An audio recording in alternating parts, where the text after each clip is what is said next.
नमस्कार, team education India परिवार में मैं शेखर पांडे आप सभी भाई बहनों का स्वागत करता हूं। उम्मीद के साथ कि बहुत अच्छे होंगे, पढ़ाई लिखाई बहुत अच्छी सबकी चल रही होगी। क्यों भाई, ऐसा ही है ना?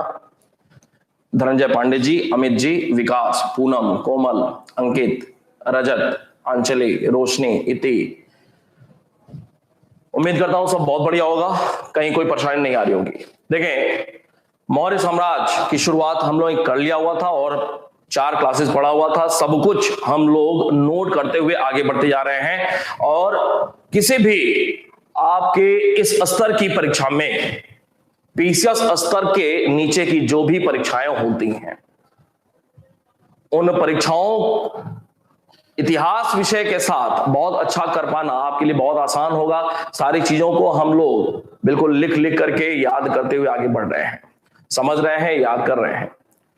आज हम लोग 5वीं क्लास करेंगे मौर्य साम्राज्य को लेकर के, और अशोक के अभिलेख पे हम लोग बात कर रहे थे, आज उसे फिनिश करेंगे। और कल फिर हम लोग थोड़ा सा कौटिल्य के अर्थशास्त्र के विषय में बात करेंगे, फिर मेगास्थनीज की इंडिका के विषय में बात करेंगे, उसके बाद चंद्रगुप्त मौर्य, बिंदुसार, फिर अशोक, फिर प्रशासनिक व्यवस्था और आर्थिक व्यवस्था, बात खत्म हो गई।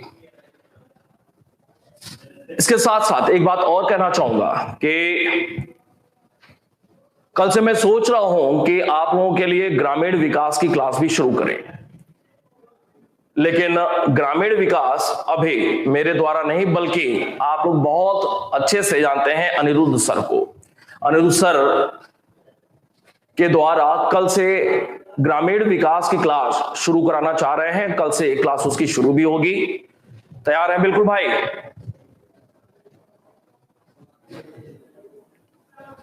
और ये जो ग्रामीण विकास की क्लास होगी, तो उसके लिए भी एक बहुत अहम पोर्शन है, और ग्रामीण विकास में कल से क्लास की शुरुआत होगी। आप देखेंगे कि बिल्कुल अलग प्रकार से उस पर काम होगा। ग्रामीण विकास का जो पोर्शन है, मेरी बात को समझ लेंगे जरा सा, ग्रामीण विकास का जो पोर्शन है वो अहम है, और ऐसा अहम है कि आमतौर पे लोग वहां पे गलत करते हैं। लेकिन हम लोग उस पर काम कैसे करेंगे, थोड़ा सा मैं बता दे रहा हूं। हालांकि आपको जानकारी होगी कि ग्रामीण विकास का जो पोर्शन है, कुछ पार्ट उसके ज्योग्राफी में मिलते हैं, कुछ पार्ट अर्थव्यवस्था में मिलते हैं। जो ज्योग्राफी वाले पार्ट है, जो अर्थव्यवस्था वाले पार्ट है, वो तो टीचर पढ़ाएंगे, लेकिन आपके ये वाले सर भी, अनिरुद्ध सर भी उसकी क्लास लेंगे। मेरे ऊपर काम का दबाव बहुत ज्यादा है, वर्कलोड बहुत ज्यादा है, लेकिन इसके बावजूद सर कल से आपकी क्लास शुरू करेंगे। बहुत अच्छा पढ़ाते हैं, आप सारे लोग जानते हैं, मेरे से भी अच्छे टीचर हैं अनिरुद्ध सर, और बहुत अच्छे से, बिल्कुल बहुत अच्छा मटेरियल भी उन्होंने तैयार किया हुआ है। आपको मटेरियल भी देना वो शुरू करेंगे। कल से ही इसकी क्लास की शुरुआत करेंगे, और पर डे अभी टेस्ट सीरीज भी संस्था में चल रहा है। टेस्ट सीरीज खंड शिक्षा अधिकारी का पेपर होने वाला है 16 अगस्त को ही, 5-6 दिन बाद से ही। तो जो भी सारे टाइपिस्ट हैं बहुत ही व्यस्त चल रहे हैं, बहुत ज्यादा वर्कलोड है उनके ऊपर भी। इसी वजह से आप देख भी रहे होंगे कि आपके बैच में जो पहले टेस्ट पेपर होता था वो अभी रुका हुआ है, काम के दबाव की वजह से अभी ऐसा नहीं हो पा रहा है। लेकिन 16 तारीख के बाद से ही प्रत्येक संडे को आपका टेस्ट पेपर भी आपको मिलना शुरू हो जाएगा, और आप 16 तारीख के लगभग से ही, आपके लिए बताऊं कि ग्रामीण विकास से संबंधित पर डे आपको 15-20 प्रश्न अलग से आपके बैच में मैं भेजता चला जाऊंगा। आपकी जिम्मेदारी होगी कि प्रश्नों को पढ़ेंगे और सीधे 1 लाइनर का वो उत्तर होगा, आप सीधे सीधे उसको याद करते चले जाएंगे। और प्रत्येक टॉपिक जैसे ही सर समाप्त करेंगे, उनको बोला हुआ है कि प्रत्येक टॉपिक समाप्त करने के बाद लगभग 30-40 प्रश्नों से उन टॉपिक का एक बढ़िया सा रिवीजन भी करेंगे। उम्मीद करूंगा यही कि आप लोग बहुत गंभीरता से ग्रामीण विकास को लेंगे और बहुत अच्छी तैयारी करेंगे। सबसे ज्यादा मैं फोकस ग्रामीण विकास पे आपके लिए कर रहा हूं। कल से ही क्लास की शुरुआत हो जाएगी उसकी, और इत्मीनान से विश्वास करिएगा मेरी बात पे कि आपसे अच्छी ग्रामीण विकास की तैयारी भी किसी की नहीं होगी। ठीक है भाई?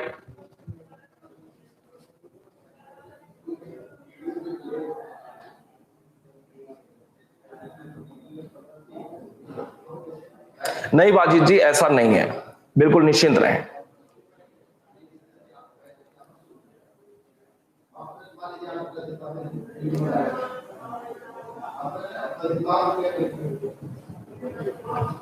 ठीक है,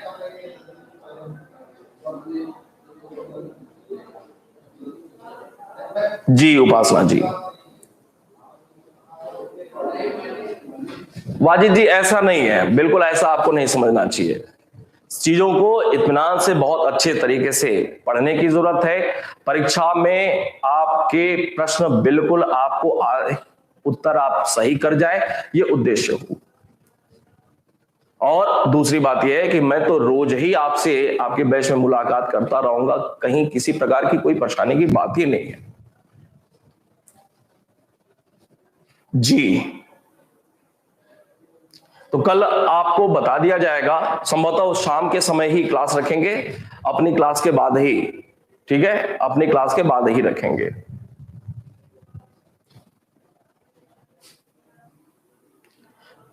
पहले शुरुआत तो करिए, चीजें बहुत अच्छी लगेंगी, मुझे पता है ना, और आपसे ज्यादा आपके लिए मैं तत्पर रहता हूं। निश्चिंत रहना है, कहीं किसी प्रकार की कोई परेशानी नहीं है उसमें। चले बात करेंगे मौर्य साम्राज्य की। वाजिद आपने यार ऐसा लिख दिया,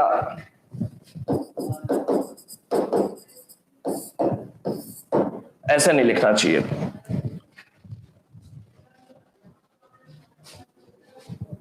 ठीक है, मौर्य साम्राज्य की बात कर रहे थे और हम लोग बात कर रहे थे लघु स्तंभ की। लघु स्तंभ में आपको बताया हुआ था सांची, सारनाथ, कौशांबी, निगलिवा अर्थात निगाली सागर और रोमिनदेई से अशोक के लघु स्तंभ लेख प्राप्त हुए हैं।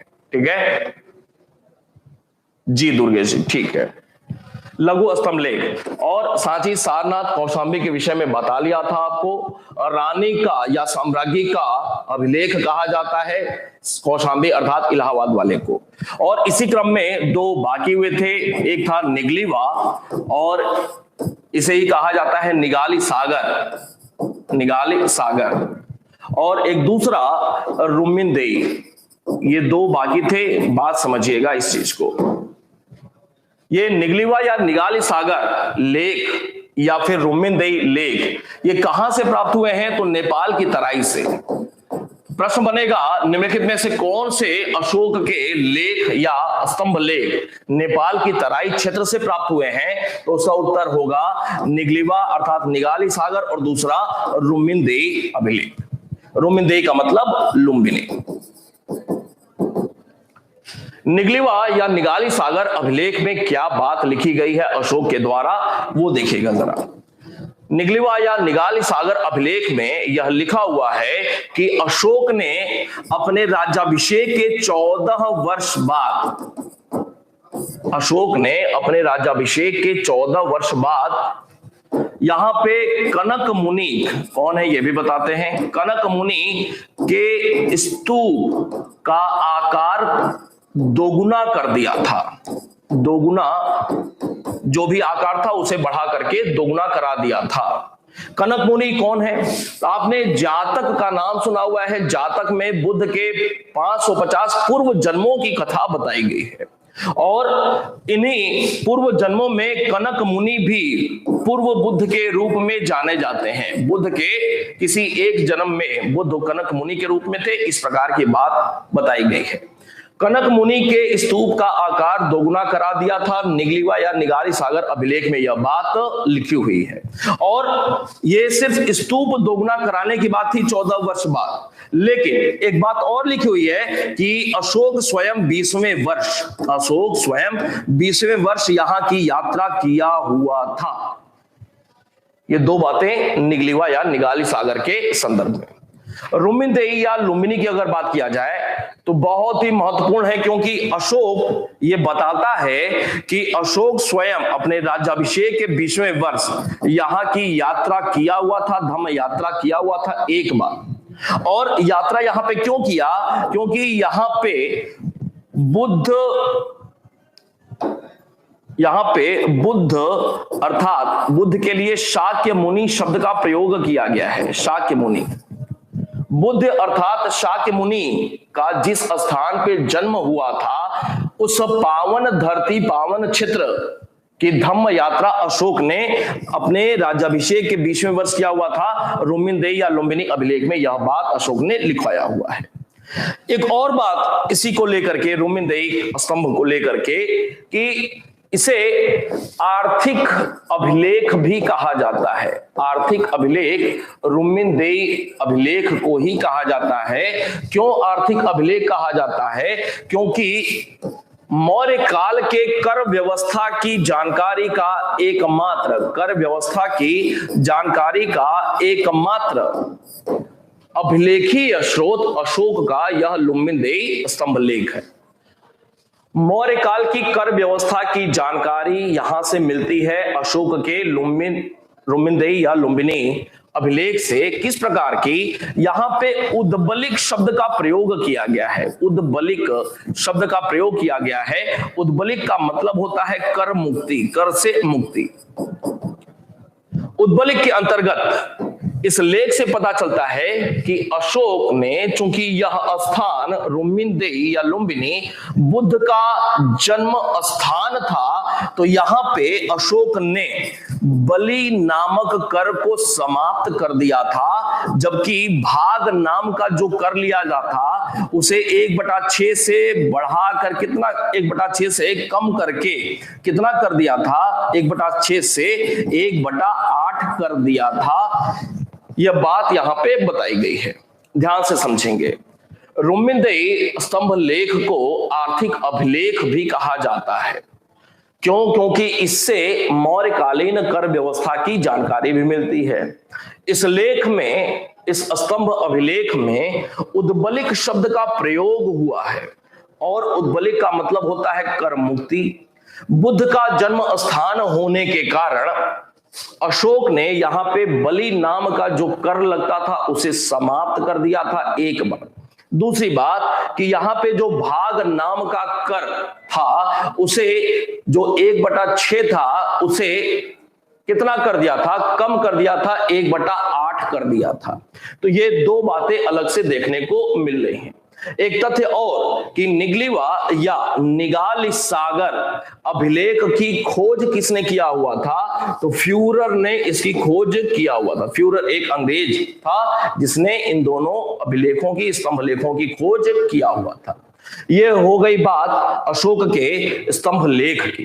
इसके बाद गुहा लेख की बात करते हैं। तो आप सारे लोगों को शायद जानकारी होगी कि अशोक ने बराबर की पहाड़ी कहां पे है ये? तो बराबर की पहाड़ी है गया, बिहार। बराबर की पहाड़ी में कुल 4 गुफाओं का निर्माण कराया हुआ था। 4 गुफाओं का निर्माण कराया हुआ था। क्यों कराया हुआ था? आजीवक संप्रदाय के लोगों को दान में देने के लिए। आजीवक संप्रदाय के लोगों को दान में देने के लिए 4 गुफाओं का निर्माण कराया हुआ था। क्यों कराया था? तो जो 4 महीने का वर्षा काल होता है, 4 महीने वर्षा काल के दौरान आजीवक संप्रदाय के लोग यहां निवास कर सकें, इसीलिए ये 4 गुफाओं का निर्माण हुआ था। अब अशोक के अभिलेखों में बराबर की पहाड़ी के लिए किस एक शब्द का प्रयोग हुआ है? इसे खलवितक कहा गया है। पहले तो ये समझेंगे, खलवितक शब्द का प्रयोग बराबर की पहाड़ी के लिए किया गया हो। 4 गुफाएं कौन सी थी? तो एक का नाम है सुदामा गुफा, एक का नाम है सुदामा विश्व झोपड़ी, एक का नाम है कर्ण, एक का नाम है चौपार। ये 4 गुफाओं का निर्माण कराया था। ये सारे नाम है बराबर की पहाड़ी में।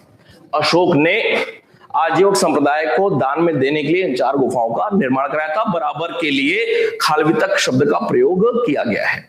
एक और महत्वपूर्ण बात है कि अशोक के बाद उसका जो पौत्र था दशरथ, अशोक के बाद उसका जो पौत्र था दशरथ, जो कि एक राजा हुआ था मौर्य साम्राज्य का, अशोक के पौत्र दशरथ ने भी बराबर की ही पहाड़ी में एक अलग से गुफा का निर्माण कराया था, एक गुफा का निर्माण कराया था बराबर की ही पहाड़ी में, जिसका नाम था लोमस ऋषि की गुफा। लोमस ऋषि की गुफा नाम से एक अलग से गुफा का निर्माण कराया हुआ था बराबर की ही पहाड़ी में। जबकि अगर दशरथ की बात किया जाए तो दशरथ ने नागार्जुनी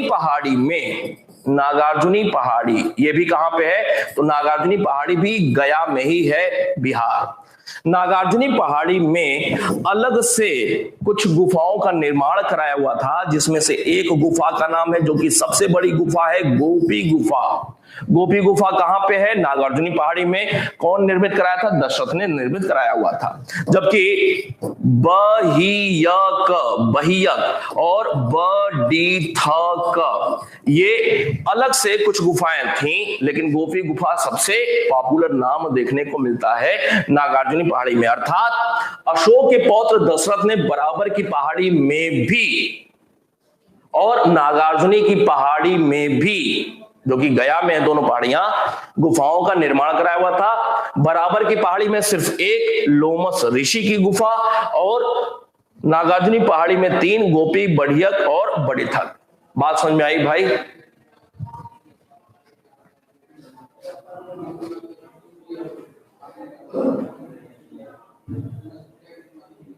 बात समझ आई?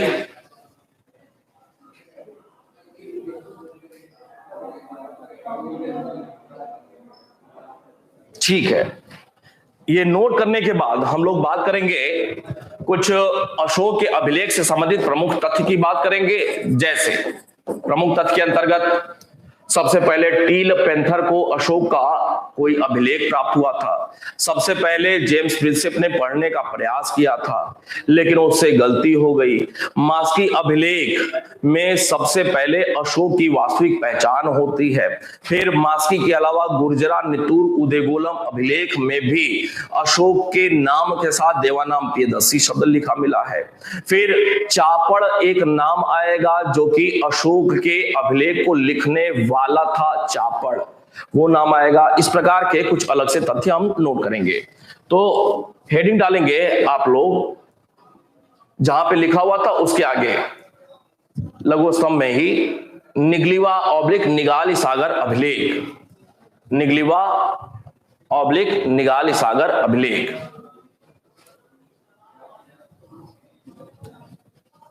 निगलीवा ऑब्लिक निगाली सागर अभिलेख डैश नेपाल की तराई क्षेत्र से, नेपाल की तराई क्षेत्र से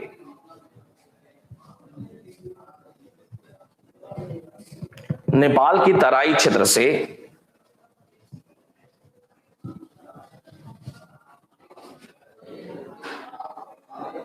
अशोक के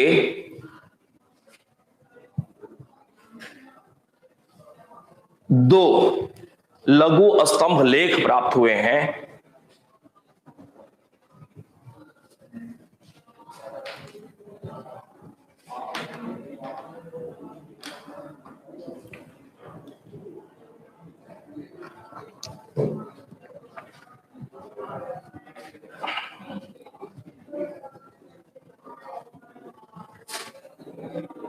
अशोक के दो लघु स्तंभलेख प्राप्त हुए हैं डैश निगलीवा ब्रैकेट में निगाली सागर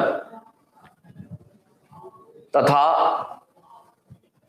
रुम्मिनदेई ब्रैकेट में लुम्बिनी।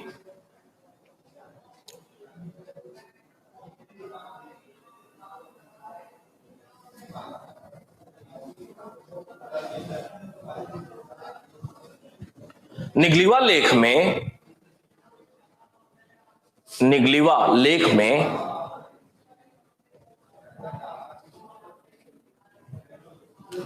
अशोक कहता है कि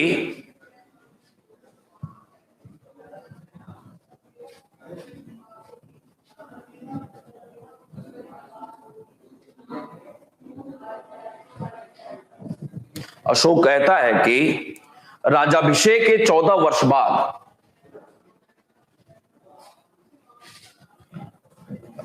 राज्याभिषेक के 14 वर्ष बाद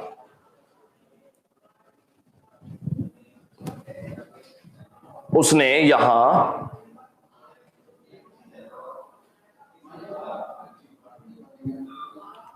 कनक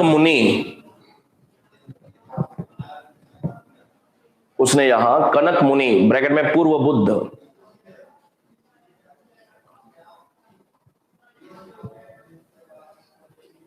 के स्तूप का आकार दोगुना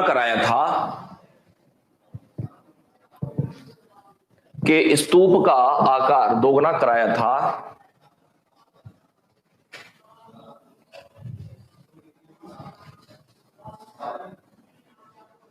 और स्वयं 20वें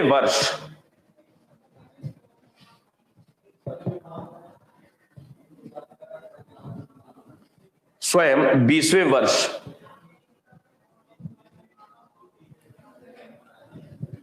यहां की धम्म यात्रा किया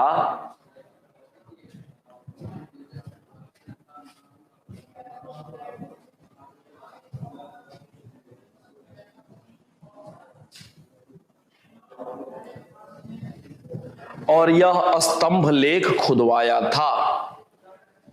20वें वर्ष यहां की यात्रा किया और यह अर्थात यह स्तंभ लेख खुदवाया था।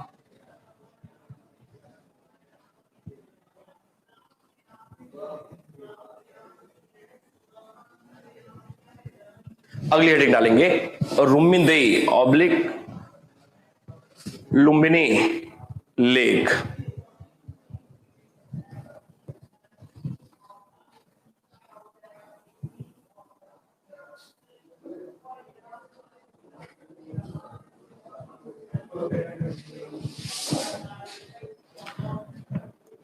इस लेख में अशोक बताता है कि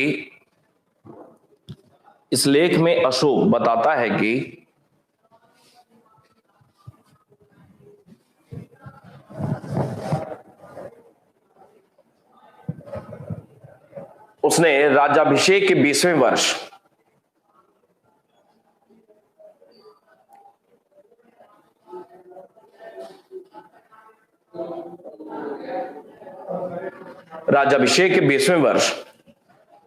उस स्थान की धम्म यात्रा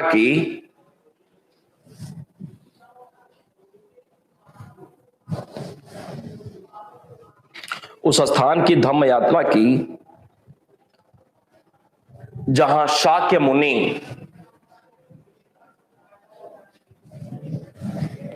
जहां शाक्य मुनि ब्रैकेट में बुद्ध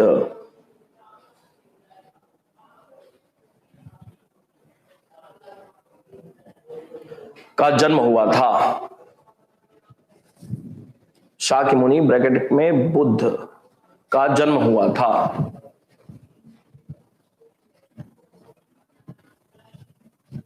इस स्तंभ लेख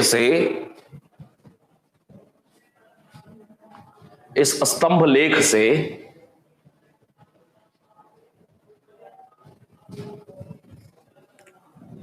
मौर्यकालीन कर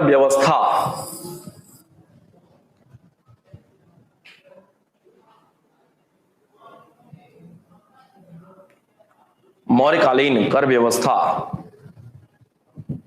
की जानकारी मिलती है।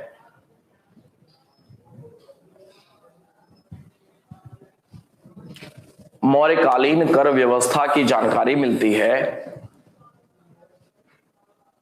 इस कारण इसे आर्थिक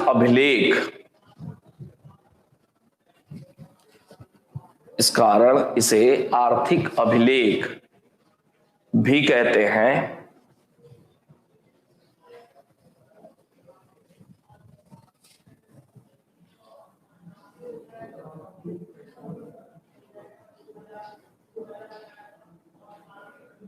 आर्थिक अभिलेख भी कहते हैं।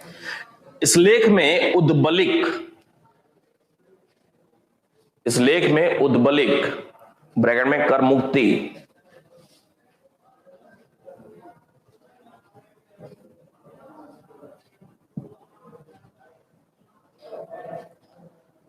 शब्द का प्रयोग हुआ है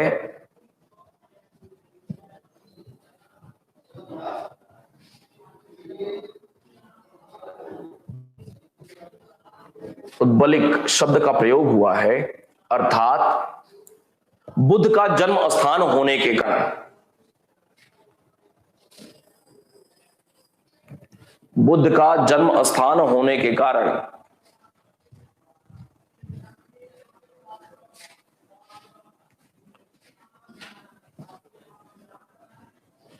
अशोक ने इस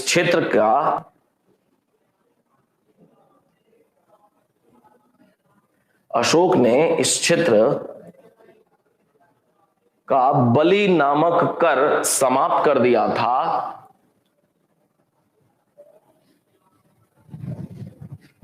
बलि नामक कर समाप्त कर दिया था,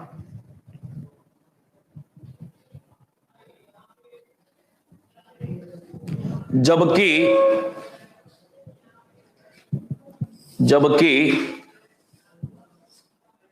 भाग नामक कर को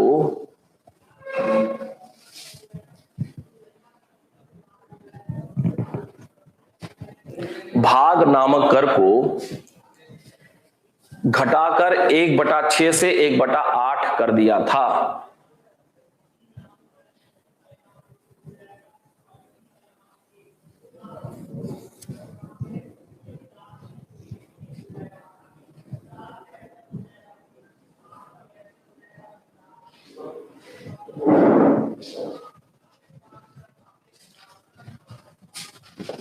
निगलीवा तथा रुम्मीदेई स्तंभ लेखों की खोज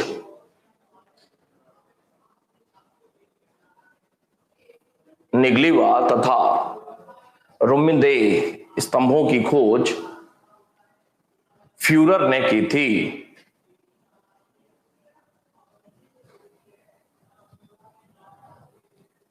फ्यूरर ने की थी।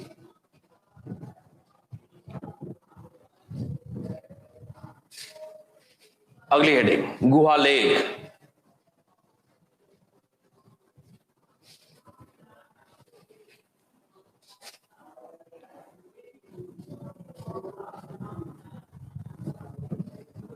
गुहा लेख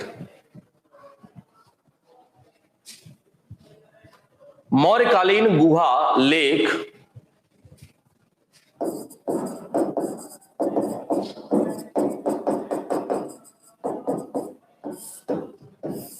मौर्यकालीन गुहा लेख बिहार के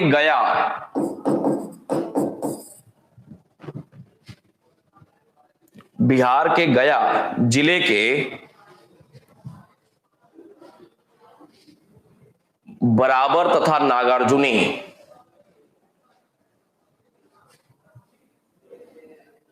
गया जिले के बराबर तथा नागार्जुनी पहाड़ियों से प्राप्त हुए हैं।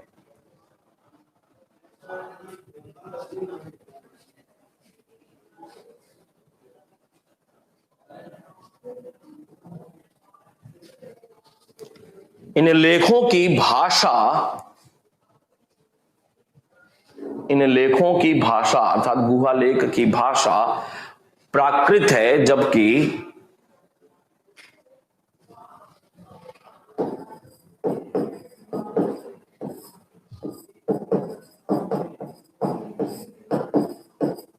लिपि ब्राह्मी है।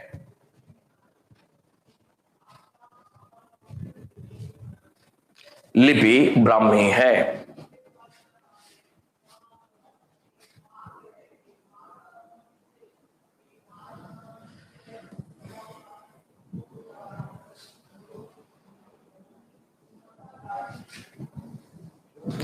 इन पहाड़ियों में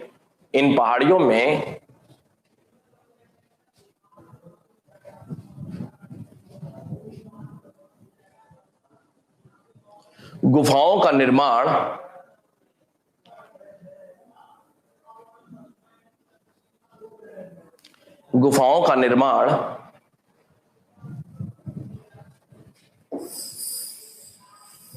आजीवक संप्रदाय के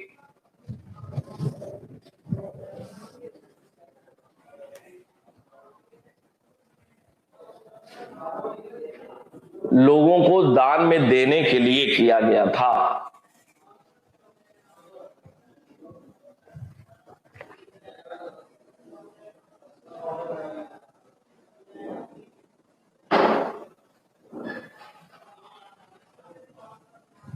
दान में देने के लिए किया गया था।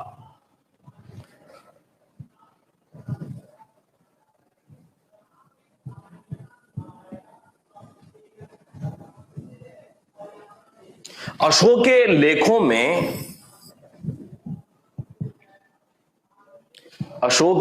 में बराबर की पहाड़ी के लिए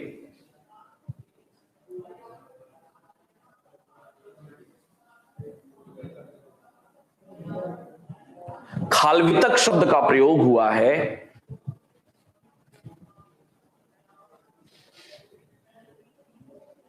खालवितक शब्द का प्रयोग हुआ है।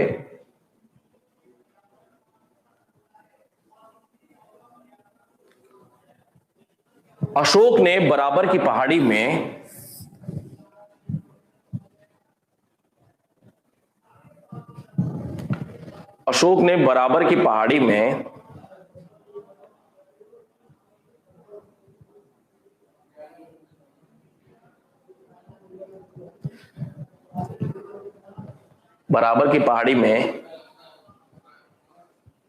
सुदामा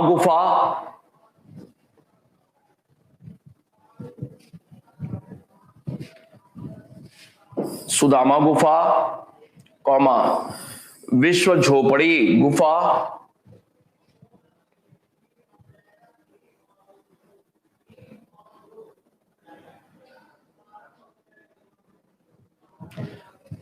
कर्ण एवं चौपार गुफा,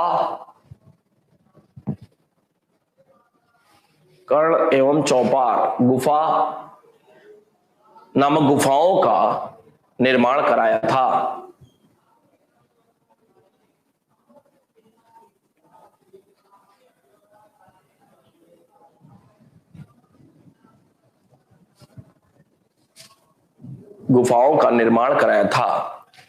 उल्लेखनीय है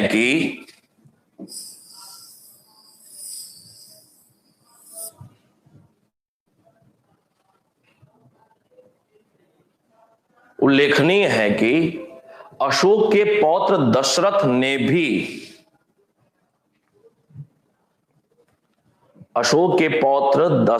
ने भी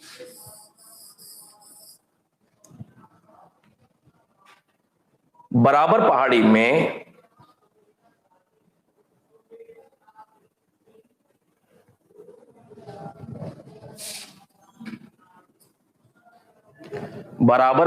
में लोमस ऋषि की गुफा, लोमस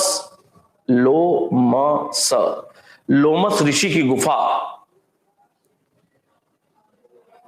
नाम से एक गुफा का निर्माण कराया था।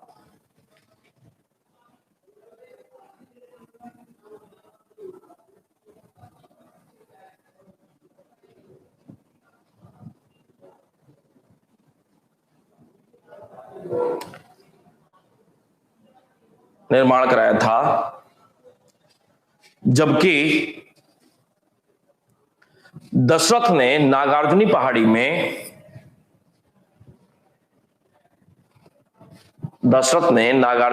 में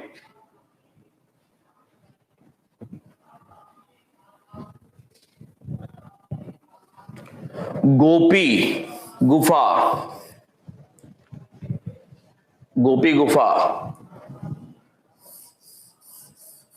बहियक गुफा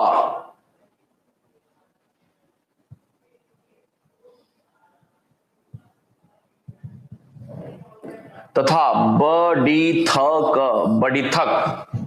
गुफा का निर्माण भी कराया था।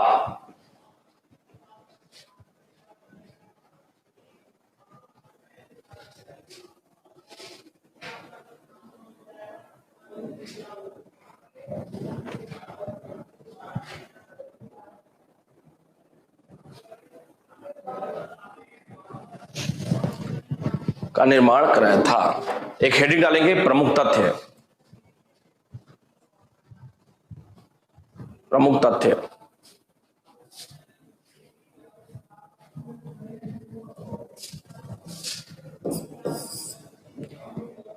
नंबर 1,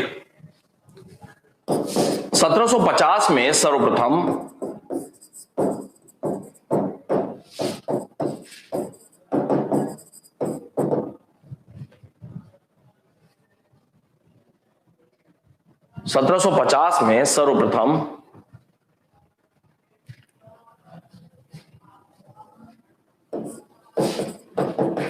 टील पेंथर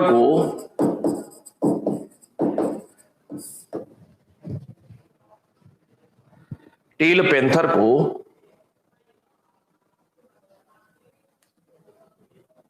अशोक का कोई अभिलेख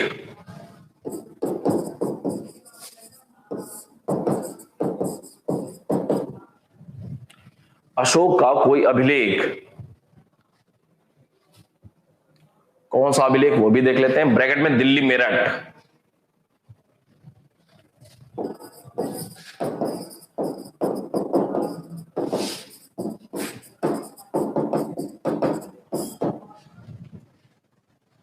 ब्रैकेट क्लोज, प्राप्त हुआ था।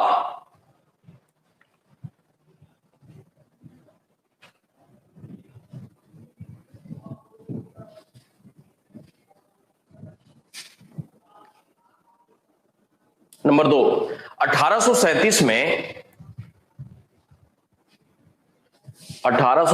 में सर्वप्रथम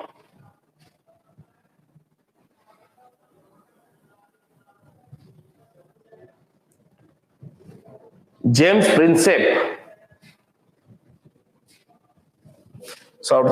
प्रिंसेप ने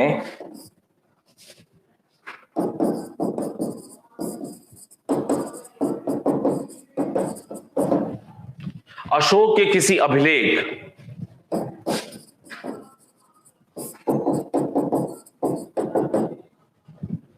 के किसी अभिलेख, कौन सा, ब्रैकेट में दिल्ली टोपरा।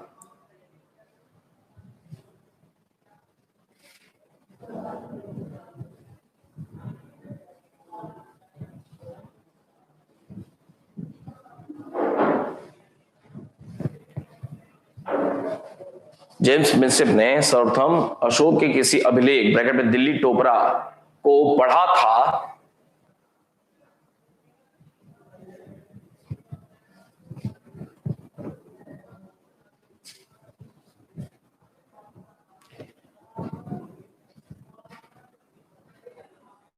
अर्थात आधुनिक काल में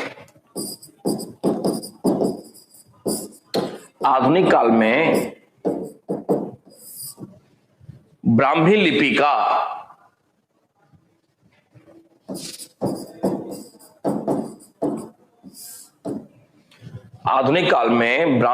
का सफलतापूर्वक उद्वाचन मतलब पढ़ना,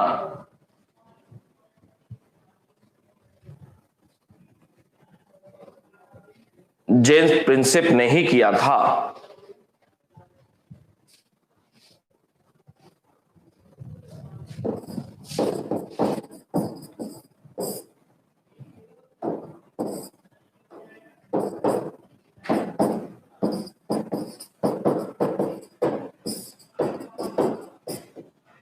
हालांकि उससे एक गलती यह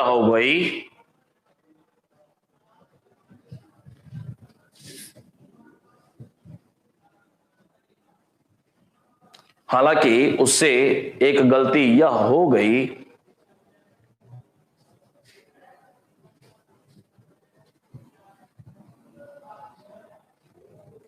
कि उसने देवानांपिय का समीकरण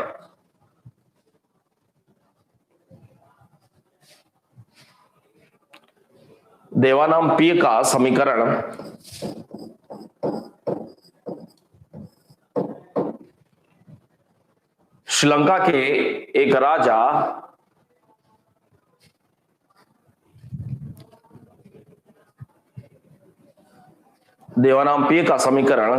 के एक राजा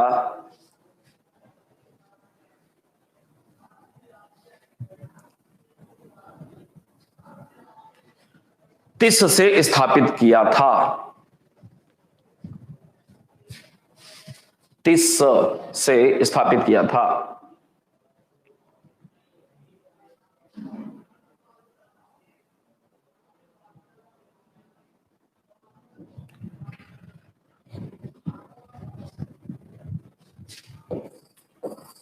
अशोक के अभिलेखों में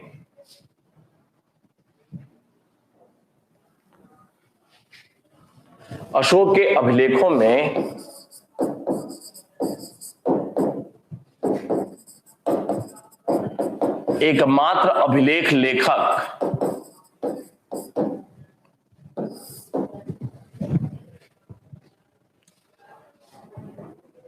एकमात्र अभिलेख लेखक चापड़ का नाम मिलता है।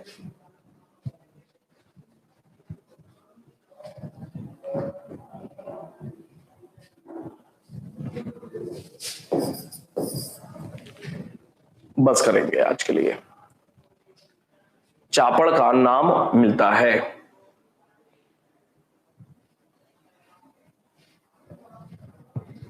हो गया।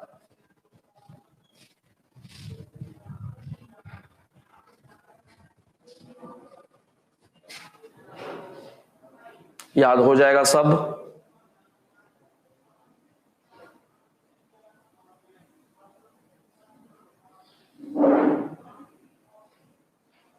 ठीक है, और कोई परेशानी आएगी कमेंट सेक्शन में लिखिएगा।